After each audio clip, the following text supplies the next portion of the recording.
Can you all hear me? Yes. I can't say enough about this museum, about Mr. Ward's leadership here. It is the best of this community in terms of bringing people together, building a bridge between communities within communities, but also a bridge between our past and our future. The best museums in the world are the museums that use history in order to ensure a better future.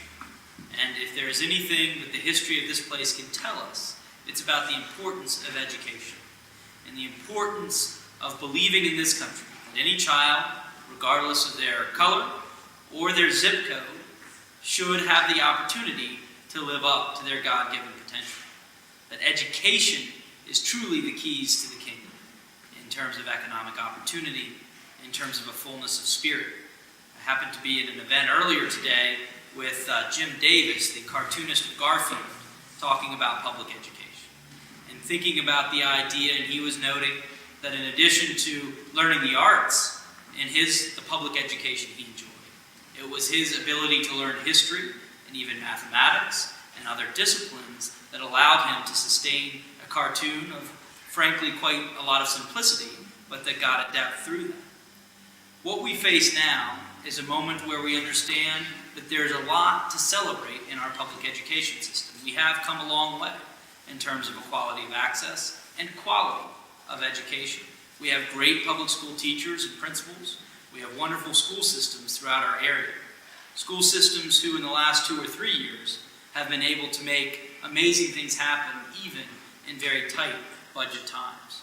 But we also know in terms of the great promise of true equality of opportunity, we have continued to fall short. That there are those who continue to lack the opportunity for the kind of quality education that I enjoyed in the Albemarle County school systems, as well as in private education.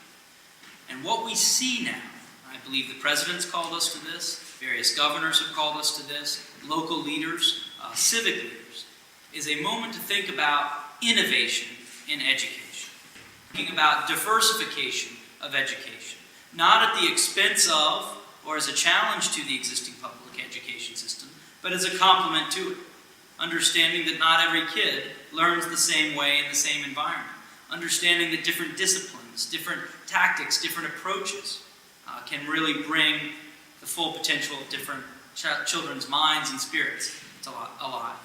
I happen to be someone who believes that charter schools can be part of that innovation. But as much as I have been a supporter, it's also important to note that there are as many failures as successes in the charter school movement. Where we have seen them succeed beyond the wildest expectations, is where there has been true planning, strategic thinking, buy-in from the community, an understanding of what was missing before and how we can complement it. What we see today launching from this historic site, with the great leadership of Mr. Ward and others, is an investigation into where innovation in our schools, including charter school and other approaches, can be part of ensuring an absolutely exceptional educational opportunity to those throughout Southern Virginia and Central Virginia. This is not just about Farmville and Prince Edward. It's not just the history of this community and the Moton Museum. It's about looking at rural communities and seeing whether we can succeed in the same way that some of the best innovative approaches have succeeded in a more urban environment. Today, we are able to announce a federal grant of up to $160,000 a year for 3 years, over about $500,000, to look at how innovations in education can ensure that promise that those bold students who walked out of this school in order to stand up for justice continues to exist, not just as a promise in a legal decision, not just as a promise on paper, but as a reality for every child who is born here, throughout Southern Virginia, and throughout our country. So I am ecstatic to be here today to continue to support this museum in all of its endeavors at reconciliation, at oral history, at being part of an economic driver in this area for destination tourism and historic tourism, but also today continuing that mission of the courage of Barbara Johns and others who are willing to say, I'm going to put my security on the line, I'm going to put my comfort on the line, and maybe even my life on the line, to guarantee that every child has that chance.